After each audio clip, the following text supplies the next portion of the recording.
Assalamualaikum warahmatullahi wabarakatuh. Perkenalkan, nama saya bersama dengan teman-teman saya, yaitu Indah dan kami di sini akan menjelaskan tentang apa sih yang dimaksud dengan paragraf. Paragraf adalah sekelompok kalimat yang membahas satu ide utama. Paragraf biasanya terdiri dari kalimat utama yang mengandung ide pokok dan beberapa kalimat penjelas yang mendukung ide tersebut.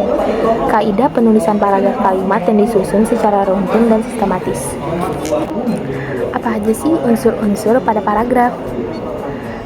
Paragraf memiliki 5 unsur. Yang pertama, gagasan pokok, kalimat utama, kalimat pendukung, transisi, dan penegas. Pada gagasan pokok, gagasan utama yaitu unsur yang paling penting karena unsur inilah yang menjadi jiwa atau isi dari keseluruhan paragraf. Yang kedua, kalimat utama.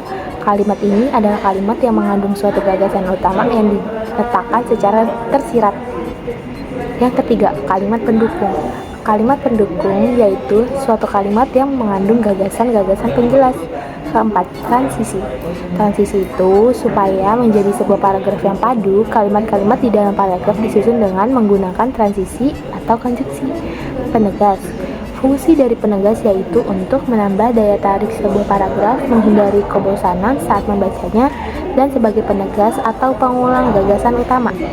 Apa sih fungsi dan manfaat utama paragraf?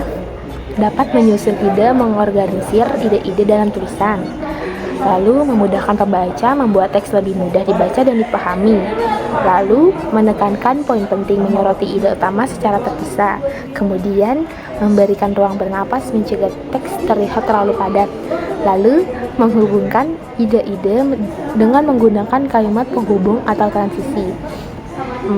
Yang terakhir, mengembangkan argumentasi, memperkuat argumen secara bertahap dan logis. Saya Nida Hanisna Eningsi. Saya di sini akan menjelaskan tentang jenis-jenis paragraf. Di sini yang pertama itu ada paragraf deskripsi. Paragraf deskripsi merupakan paragraf yang berisi kalimat-kalimat mendeskripsikan atau menggambarkan sesuatu.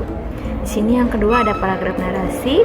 Paragraf narasi adalah paragraf yang berusaha menceritakan peristiwa demi peristiwa yang dialami seorang tokoh. Di sini yang ketiga ada paragraf argumentasi. Paragraf argumentasi merupakan jenis paragraf yang berusaha meyakinkan bahwa hal yang dikemukakan adalah benar. Yang keempat, di sini ada paragraf eksposisi. Paragraf eksposisi merupakan jenis paragraf yang menjelaskan sesuatu. Di sini ada contoh paragraf.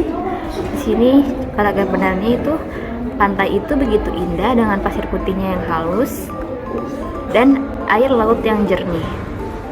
Pohon-pohon kelapa yang tinggi menjulang menambah suasana tropis yang menenangkan. Di kejauhan, terlihat perahu nelayan yang berlayar perlahan melengkapi pemandangan alam yang memukau. Di sini contoh salahnya, pantai itu indah, pasirnya putih dan halus, airnya biru. Ada pohon kelapa di kejauhan, ada perahu nelayan, pemandangannya bagus, pantai itu indah sekali. Di sini ada contoh paragraf narasi. Contoh benarnya itu, pada suatu pagi cerah, Andi bergegas menuju stasiun kereta. Ia tidak ingin terlambat untuk wawancara pekerjaannya yang sangat penting. Sesampainya di stasiun kereta sudah hampir berangkat.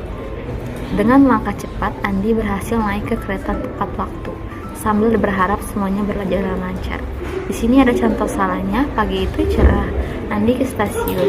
Ia tidak ingin terlambat untuk wawancara. Kereta hampir berangkat saat itu. Sampai di stasiun, Andi berhasil naik kereta. Ia berharap semuanya lancar. Pagi itu cerah sekali. Cukup sekian dari saya. Terima kasih. Saya Faiko Jiza. Saya di sini akan memaparkan materi tentang contoh paragraf argumentasi.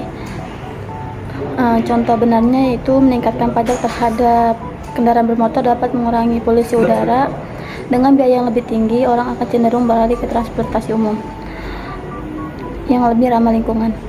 Di beberapa kota besar seperti Tokyo dan London, kebijakan ini telah berhasil mengurangi tingkat polusi dan kemacetan lalu lintas. Contoh salahnya yaitu meningkatkan pajak terhadap kendaraan bermotor adalah ide yang buruk. Orang akan merasa kesal dan mungkin tidak suka. Pemerintah harus mencari cara lain untuk mengatasi polusi udara. Karena banyak orang yang membutuhkan kendaraan pribadi untuk bekerja dan mengantar anak-anak ke sekolah. Selanjutnya itu contoh paragraf eksposisi. Contoh benarnya yaitu internet telah mengubah cara pandang kita berkomunikasi dan bekerja. Dengan adanya email, pesan instan, dan media sosial, kita dapat dengan mudah berkomunikasi dengan orang di seluruh dunia.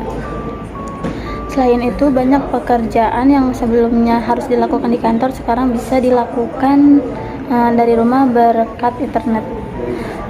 Kesimpulan paragraf merupakan gabungan dari kalimat yang berisi gagasan pokok dan kalimat penjelas. Dalam membuat suatu paragraf yang terdiri dari beberapa kalimat, kita harus mengetahui terlebih dahulu kalimat yang akan disusun. Kalimat yang akan disusun menjadi sebuah paragraf harus memiliki hubungan yang erat dan memenuhi unsur-unsur. Cukup sekian penjelasan dari kami. Terima kasih. Wassalamualaikum warahmatullahi wabarakatuh.